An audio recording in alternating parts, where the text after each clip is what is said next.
बडगाम में कोविड-19 का जो स्टेटस है मैं उसके बारे में बात करूँगा। और ये 1 अप्रैल से आगे जो केसेस हुए हैं जिसमें सर्ज हुआ है अक्रॉस द यूटी और बडगाम में भी हुआ है। हमारे टोटल केसेस जो 1 अप्रैल से आगे हुए हैं वो 7,299 हैं।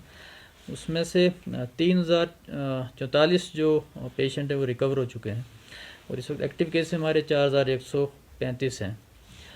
हमारा रिकवरी रेट जो है इस वक्त 42.94% है। अलबत्ता 24 डेथ्स भी हुई हैं इन दिनों।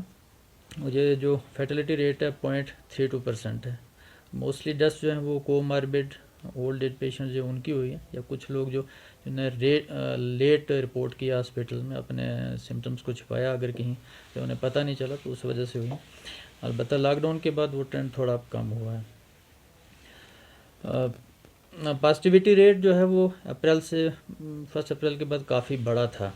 इनफैक्ट 20 अप्रैल से आगे ये अभी तक जो हमारा एवरेज है वो तकरीबन 8.5% है, लेकिन 20 अप्रैल के बाद ये काफ़ी आगे बढ़ा था, काफ़ी शूट अप हुआ था।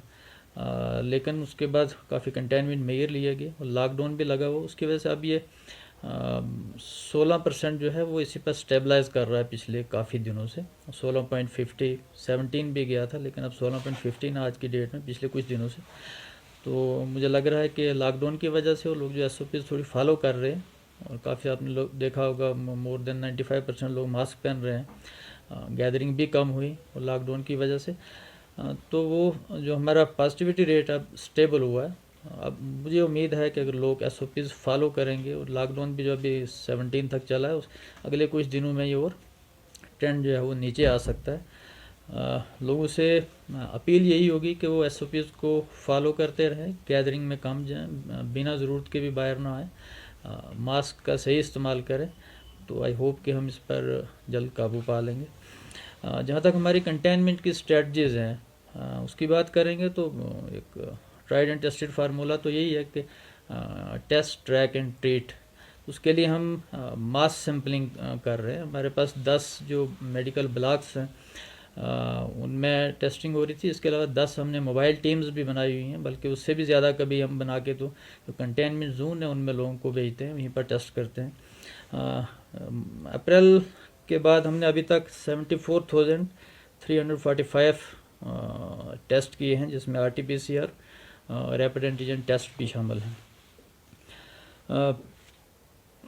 30 मई के बाद लॉकडाउन भी लगा, जैसे मैंने पहले बात की, उससे काफ़ी चीज़ें बेहतर हुई। लोग SOPs अच्छे तरीके से फॉलो कर रहे हैं।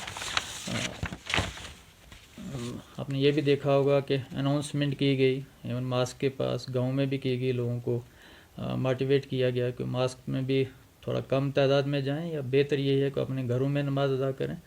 तो उस पर भी काफ़ी लोगों ने काफ़ी अमल किया है। हेल्थ क्लब्स हमने पंचायत लेवल पर बनाए, जिसमें सरपंच, पंचिस, वहाँ के टीचर्स, आशा वर्कर, आंगनवाड़ी वर्कर, ये लोग जिनके टीम्स हैं वो भी पिछले दिनों से अपनी अपनी पंचायत जो है उसमें लोगों को अवेयरनेस जनरेट कर रहे हैं, पम्फलेट भी दे रहे हैं, उन्हें बता रहे हैं कि SOPs कैसे फॉलो करनी है। मेडिकल डिपार्टमेंट की सर्विलेंस टीम्स जो हैं वो गांव-गांव में जा रही हैं। जो पॉजिटिव केसेस हैं, जो होम आइसोलेशन में हैं, उनकी रेगुलर जो है वो मॉनिटरिंग हो रही है। किसी जगह पर अगर परेशानी आती है, किसी पेशेंट को किसी हॉस्पिटल में रेफ़र करना हो तो बर वक्त किया जाता है। एक और अहम बात कंटेनमेंट की जो थी वो वैक्सीनेशन थी। और बडगाम में 45 ईयर्स अबोव एज के जो बेनिफिशरीज थे, हम 64% उनमें से जो बेनिफिशरी उन्हें इस वक्त तक कवर कर चुके हैं। और आई होप कि अगले कुछ दिनों में हम उस 100% कवरेज हो जाएगी। 18 ईयर्स से ज़्यादा के जो लोग हैं, जैसे वैक्सीनेशन उनके लिए शुरू होंगी तो हम उसके लिए तैयार हैं, वो भी इंशाल्लाह हो जाएगी। कंट्रोल रूम्स मेरे अपने ऑफिस में, CMO ऑफिस में, वो जितने BMOs हैं 10 ब्लॉक्स हैं, सब में बने हुए। आज तक हमने करीबन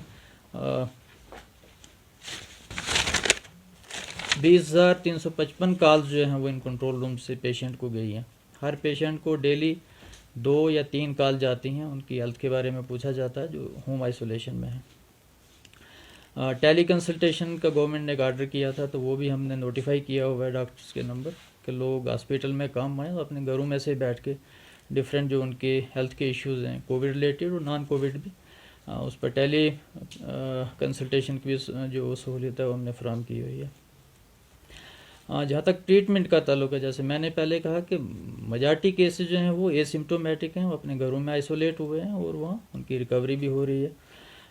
जो सिम्टोमेटिक केसेस हैं वो हम जो हमारे कोविड हेल्थ सेंटर हैं उनमें उन्हें भेज रहे हैं। जैसे आज की डेट में आपको बताऊं मैं तो सिर्फ हमारे 51 पेशेंट जो हैं वो 2 कोविड हेल्थ सेंटर जो हैं उनमें ज़ेर इलाज हैं।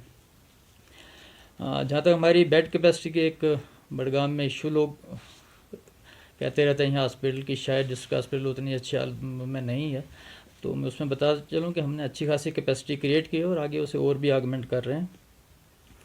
हमारे जो कोविड हेल्थ सेंटर हैं जिसमें सिम्टोमेटिक जो केसेस हैं उन्हें हम ट्रीट करते हैं जिन्हें ज़रूरत पड़ेगी, 427 बेड की कैपेसिटी अभी तक हमने क्रिएट की हुई है। ये 5 लोकेशंस पर हैं, जिसमें हमने एक जो फैसिलिटी और छानपुरा में भी रखी हुई है, उसमें ऑक्सीजन जनरेशन प्लांट जो है वो भी लग चुका है। पेटकोट है हमारी दूसरी फैसिलिटी, उसमें बल्क जो ऑक्सीजन है वो प्रोवाइड की जाती है। देन रंगरेथ में हमारी 250 बेडेड कैपेसिटी है, जिसमें 100 जो बेड हैं वो ऑक्सीजनेटेड हैं। तो हमारी कैपेसिटी जैसे मैंने बोला 427 बेड की है कोविड हेल्थ सेंटर की, जिसमें से करीबन 210 बेड जो हैं वो हाई फ्लो ऑक्सीजन या बल्क सिलेंडर पर वो ऑक्सीजनेटेड किए हों। अगर हम मीडियम सिलेंडर और कंसनट्रेटर मिला के बात करें तो हमारे करीबन 366 बेड जो हैं वो ऑक्सीजन उन पर हमने प्रोवाइड की हुई है। तो ये कैपेसिटी हम और बढ़ाने जा रहे हैं, मुझे लगता है अगले संडे तक करीबन 150 बल्क सिलेंडर और जो हमने प्रोक्योर किए हैं वो पहुंचने वाले हैं, तो उससे भी करीब हमारे 70 बेड जो ऑक्सीजन कनेक्टेड हैं वो और बढ़ जाएंगे।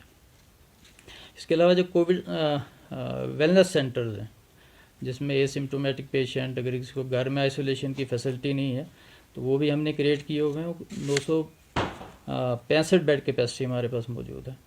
तो इस हवाले से बडगाम में कोई बेड्स की कोई परेशानी नहीं है, सफिशेंट क्वांटिटी में बेड मौजूद है, हमने और आगमेंट करने जा रहे हैं। जैसे मैंने कहा हमारे तकरीबन 210 बेड जो हैं वो हाई फ्लो ऑक्सीजन या बल्क सिलेंडर पर चल रहे हैं, तो उसमें सिर्फ एज ऑन डेट 51 बेड जो हैं वो ऑक्यूपाइड हैं। तो हमारे पास सफिशेंट बेड्स अवेलेबल हैं, उसमें किसी परेशानी की कोई बात है नहीं। जहाँ तक टर्शरी केयर का ताल्लुक है तो JVC जो schemes Bemina tertiary care hospital है बडगाम एक दो और डिस्ट्रिक्ट के साथ बडगाम को भी उसी के साथ जोड़ा हुआ है।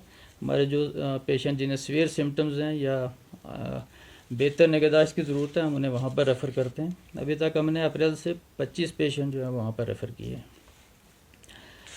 शानपुरा जो हमारी फैसिलिटी है, जैसे कहा जाता है कि बडगाम में ऑक्सीजन प्लांट नहीं था, तो वो फैसिलिटी हम बडगाम के पास है। उसमें 500 जो लीटर पर मिनट के कैपेसिटी की जो ऑक्सीजन जनरेशन यूनिट है वहाँ पर इस्टेब्लिश हो चुकी है।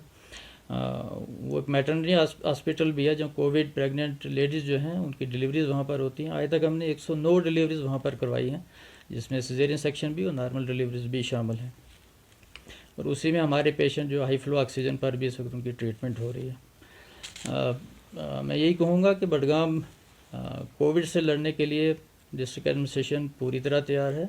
मेडिकल की फैसिलिटी मौजूद हैं, मेडिसिन की कोई कमी नहीं है। लोगों से सिर्फ ये अपील होगी कि SOPs को फॉलो करें। सबसे बड़ा हथियार कोविड से बचने का जो है वो सोशल डिस्टेंसिंग है, मास्क पहनना है, हैंड हाइजीन है।